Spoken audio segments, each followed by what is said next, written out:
이 역사적인 상황 때문에 세속 역사가들이 좀 비판을 많이 했었습니다. 그러니까 어떻게 바벨론, 갈대아 사람들이 애굽, 이집트를 쳤느냐, 그게 기록에는 없어요. 로마 역사에는 없습니다. 또 애굽의 역사에도 우리가 뭐 피라미드와 스핑크스를 만들 때 유대인들을 썼다 이런 기록도 없어요. 그러니까 귀가 얇은 사람들은 그래 그 성경이 꾸며낸 말이겠구나 이렇게 생각하는 거죠.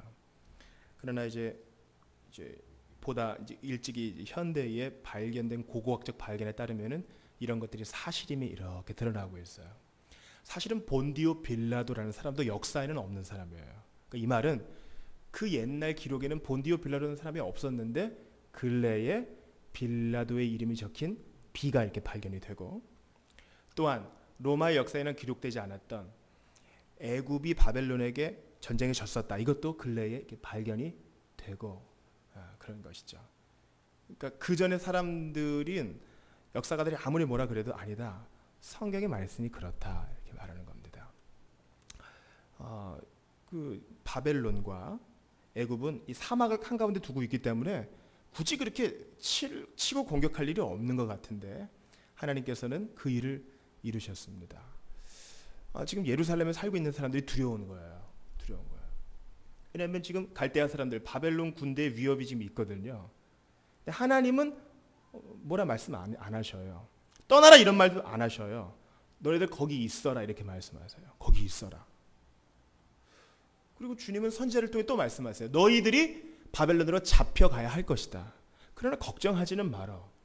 몇 년 지나면 다시 되돌아오게 한다 그랬어요? 70년 지나면 내가 데려올 거야. 그때까지 희년도 한 번도 안 지키고 노예는 노예대로 부리고 하나님과 이방신을 음란하게 섬겼던 그들을 하나님이 많이 참아주셨다가 바벨론에게 깡그리 멸절되게 하신 것도 아니고 그것을 통하여 새롭게 제2의 출애굽 이제 다시 예루살렘으로 돌아오게 하시려는 일을 하시는 거예요.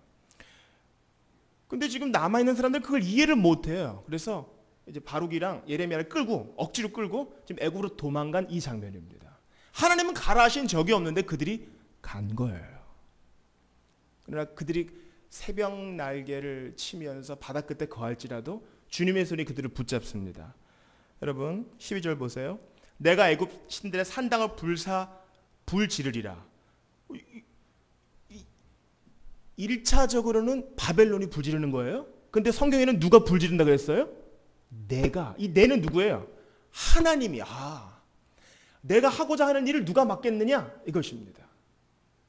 하나님이 느부갓네살 바벨론을 사용해서 너희들을 심판하고 바벨론으로 포로로 잡혀갔다가 새롭게 일으킬 것이다.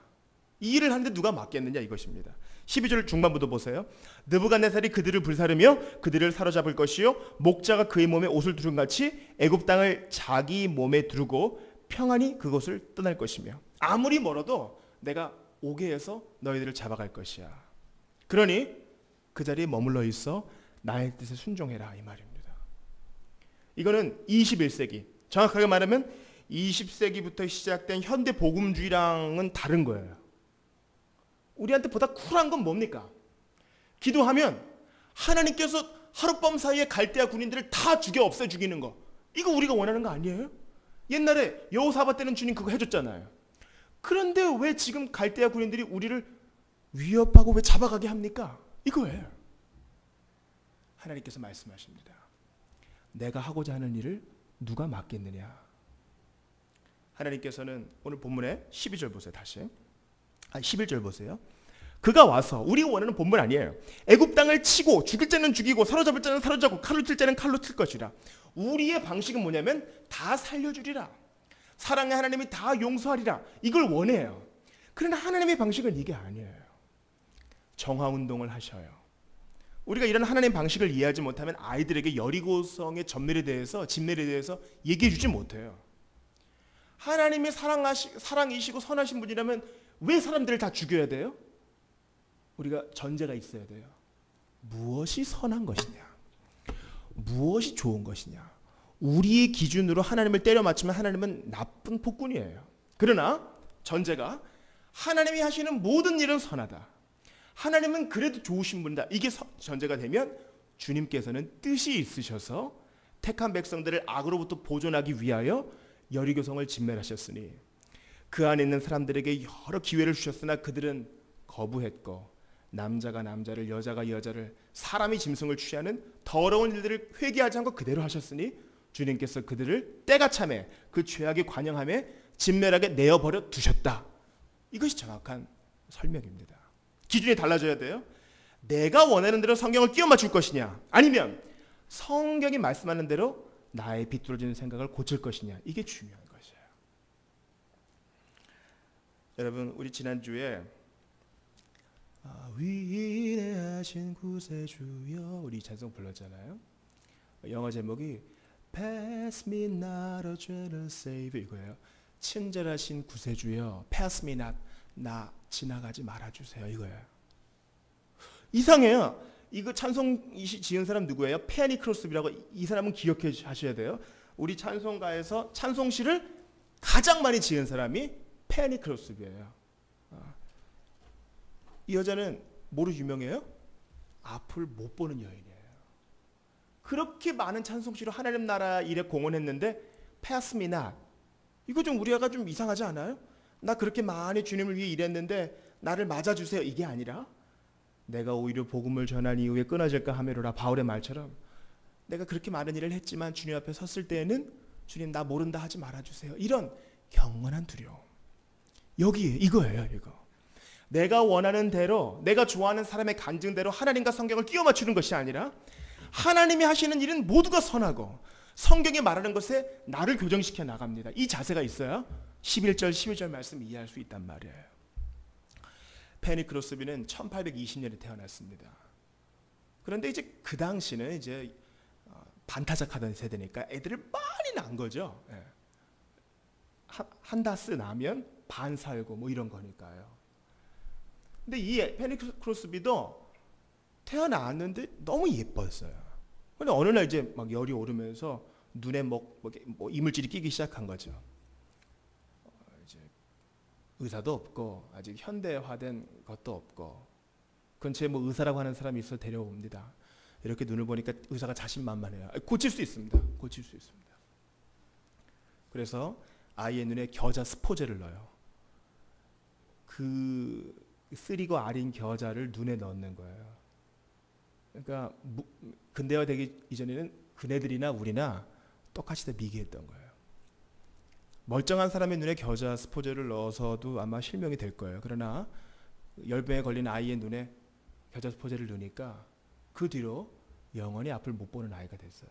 그러니까 빛도 아주 강한 빛 정도만 이렇게 인식하는 맹인이 된 거예요. 이제 우리가 익숙한 방식은 뭐예요? 기도했더니 갑자기 눈이 뜨게 되어졌더라. 우리가 원하는 드라마는 이거예요. 그러나 하나님은 그녀의 눈을 결코 뜨지 않게 하셨어요. 우리가 받아들이기 어렵다는 것은 이미 우리가 많이 세상에 물들었으며 현대에 그릇된 복음주의에 많이 물들었다 이거예요. 하나님께서 그녀의 엄마를 감동시켜서 어떻게든 키워야지 이런 마음을 줬어요. 기가 막힌가? 그 애가 페니 크로스비가 눈이 멀고 나서 얼마 있지 않아 그녀의 아버지가 또 죽었어요. 그러니까 기억이 있는 한 아빠는 없어요. 그러니까 이제 엄마가 일주일 내내 파출부 노릇을 하고 할머니 어렵게 돈을 모아서 저기 뉴욕에 사흘 나흘을 배 타고 가가지고 의사한테 보여줬으나 이 아이는 영원히 보지 못합니다. 이런 얘기만 들었을 뿐이에요. 우리가 원하는 각본이 아니라 하나님께서는 이 아픔을 통하셔서 다시는 보지 못할 그 아이의 운명을 사용하셔서 수천 편이 넘는 찬송 시를 짓게 하신 거예요. 이 사람이 90몇 세까지, 95세까지 삽니다. 왜 그렇게 살려놓으셨어요?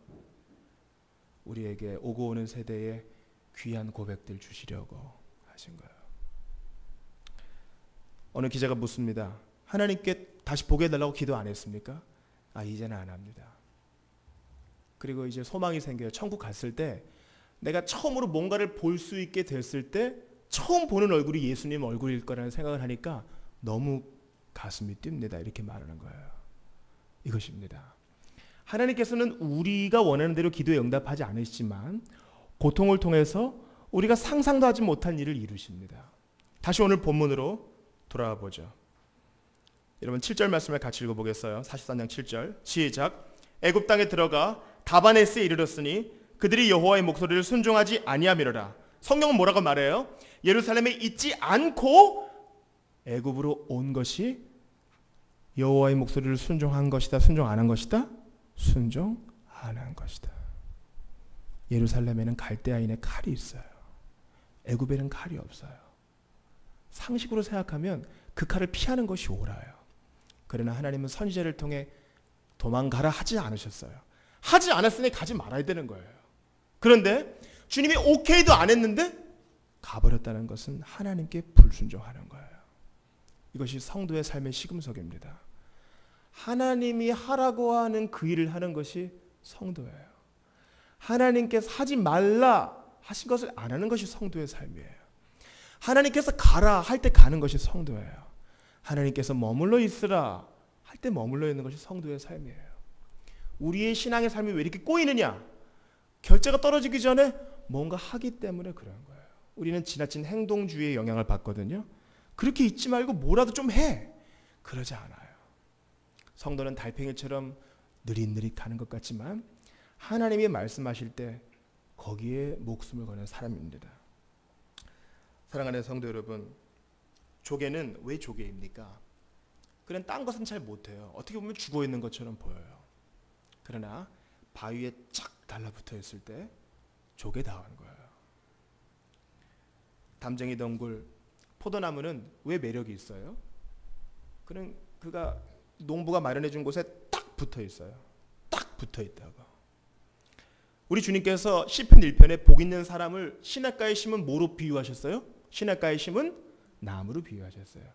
시냇가에 심기어진 햄스터, 시냇가에 심기어진 말이 아니라 시냇가에 심기어진 나무라 그랬어요. 나무는 스스로 자기가 심겨줄 곳을 선택하지 못해요. 좋은 농부가 심은 곳에 거기서 뿌리를 내리는 거예요. 성도도 마찬가지예요. 하나님께서 특별한 일이 있어 뿌리를 뽑아 다른 곳에 이식하지 않으실 때까지는 그곳에서 뿌리를 내려야 하는 것이에요. 오늘 본문에서 예레미야가 이것을 지적하는 것입니다. 하나님께서 예루살렘에 있으라 하지 않았느냐? 출애굽한 이후부터 900년 동안 여기 있으라 하지 않았느냐? 그런데 왜 여호와의 말씀을 순종하지 않고 인간적인 잔머리를 굴려서 애굽으로 도망가느냐? 너네들 때문에 애굽도 망하게 됐다. 지금 이 얘기를 하는 거예요. 그러니 이웃을 위해서라도 우리 자신을 위해서라도 우리는 하나님께서 오케이 하실 때까지 자리를 지키거나 하나님께서 가라 하실 때도 가거나 하지 말라 한 걸 또 하지 않고 하라 한 것을 단순하게 해야 됩니다. 그게 행복한 성도의 삶의 비결인 것이에요. 목사님 그걸 어떻게 알아요? 여러분 이런 일은 성령으로 하여 분별한다 그랬죠. 성령의 사람들은 이걸 감각적으로 알아요. 어떨 때 내가 의도하지 않았던 전화벨이 울리고 환경이 기가 막히게 열리며 견뎌낼 마음이 생겨지고 어떤 사람의 위로를 통해서 큰 위로를 받게 되며 내가 기대하지도 않았던 길이 열리는 거. 성령으로 난 사람은 이 로맨스를 알아요.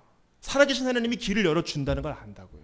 그러니 그 일이 있을 때까지 자리를 지켜야 됩니다.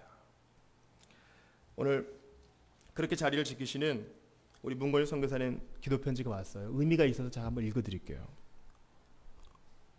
할렐루야. 살아계신 우리 구주 예수 그리스도의 이름으로 문안드립니다. 그동안 평안하셨는지요?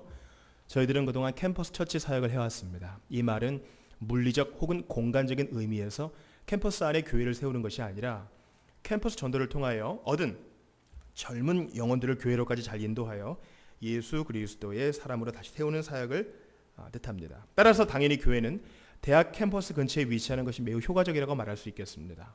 그러나 저희는 그동안 안타깝게도 원하는 바와는 달리 대학과는 다소 떨어진 곳에서 교회 사역을 해왔습니다. 그 이유는 캠퍼스 근처에 공간이 나지 않았기 때문입니다. 그러기를 5년 늘 기도하던 차에 드디어 이번에 하나님 은혜로 교회를 대학 캠퍼스 앞으로 옮겼습니다. 이곳 대학 바로 앞에 신축 건물이 들어섰는데 그 건물 2층을 교회 공간으로 임대하게 된 것입니다. 공간의 크기는 150스퀘어미터니까 전에 저희가 사용하던 공간의 거의 2배에 가깝습니다. 저희 교회를 다녀가신 분들은 알겠지만 그동안 저희는 주방이 없어서 설거지를 화장실에서 해야만 했습니다. 그러던 차에 깔끔한 주방 시설을 보니 얼마나 기뻤는지 모릅니다. 그리고 또 한 가지 개인적으로 감사한 것은 지금까지 필리핀에서 8년 동안 사역하면서 그동안 교회에 저를 위한 집무실이 없어서 여간 불편한 것이 아니었는데, 이번에 들어가는 건물은 감사하게도 건물 끝에 2평이 살짝 모자라는 테라스 공간이 있었는데, 건물 주인에게 부탁했더니 흔쾌히 테라스 공간에 콘크리트 벽을 세워주어 처음으로 목사 집무실을 사용하게 되었습니다. 이제 집무실에서 헛기침 한두 번 하고 나오면 좀 더 담임 목사 자세가 나오지 않을까 하는 기대감이 생기는 중입니다. 그러나 사실 저희 부부를 가장 기쁘게 하는 사실은 교회 주변의 대학교, 고등학교, 초등학교가 나란히 자리 잡고 있다는 사실입니다. 학원 사역을 하는 저희로서는 벌써부터 필리핀의 미래인 그들을 만날 생각하면 가슴이 부풀어 오릅니다. 그러나 한 가지 걸리는 것이 있는데 그것은 다소 오른 임대료입니다. 그러나 지금까지도 주님이 임대료를 내주셨는데 조금 올랐다고 안 내주실 이유가 없기에 저희 부부는 지체 없이 교회 이사를 했습니다. 저희 부부가 이 일을 통하여 무엇보다 가장 주님께 감사한 것은 하나님의 때가 우리에게 임했다는 사실을 피부로 느끼는 것입니다. 여러분, 이거예요. 피부로 느끼는 거. 성령의 사람이 하나님의 인도를 느끼는 거. 돌이켜보면 그동안 참 많은 시행착오와 우여곡절이 저희에게 있었는데 이번 교회전을 통하여 우리를 향한 하나님의 사랑과 기대를 느낄 수 있었고, 특별히 본격적으로 캠퍼스 사역의 모든 것을 걸라는 하나님의 신실하신 인도하심을 알 수 있었습니다.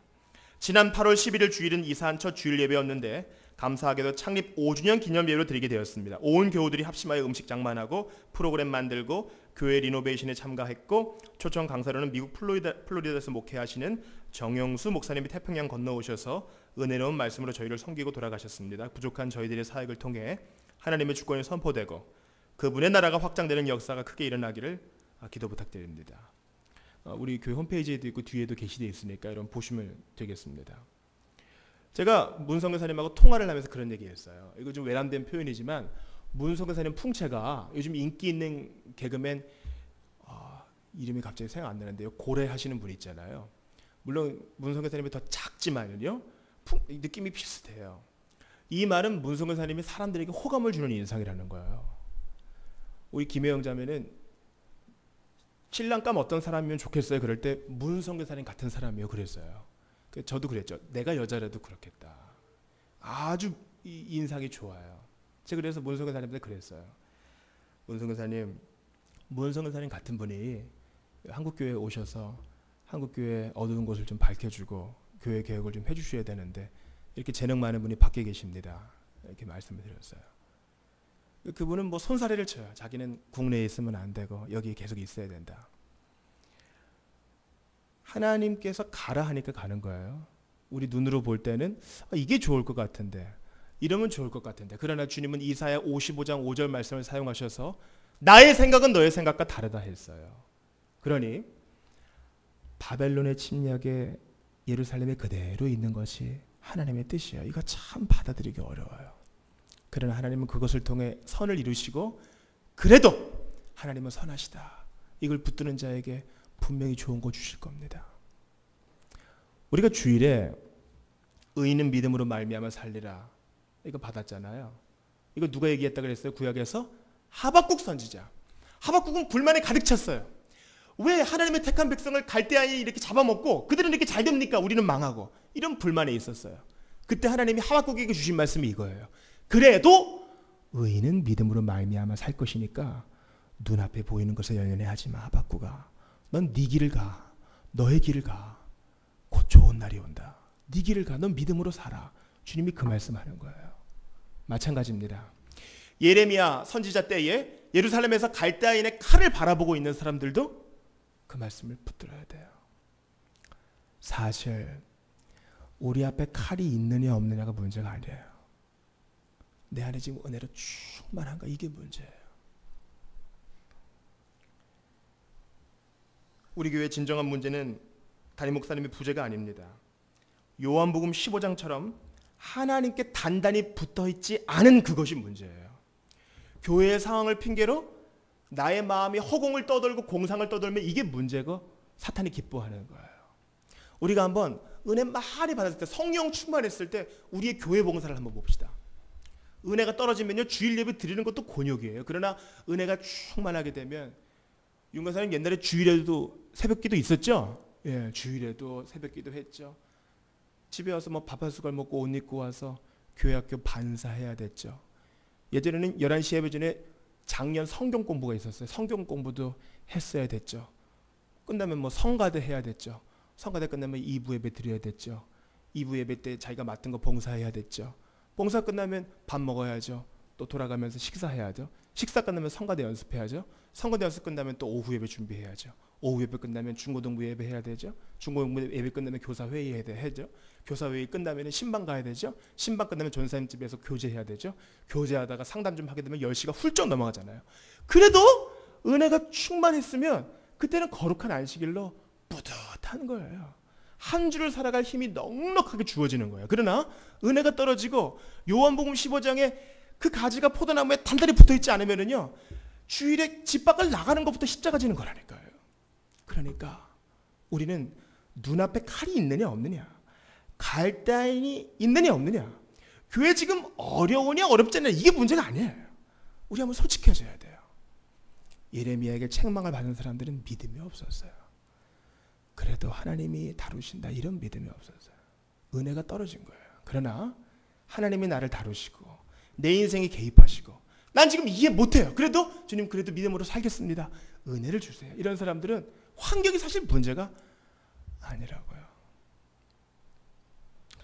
우리는 현실의 어려움을 핑계로 대지 말고 요한복음 15장 말씀, 내가 너 안에 또 네가 내 안에,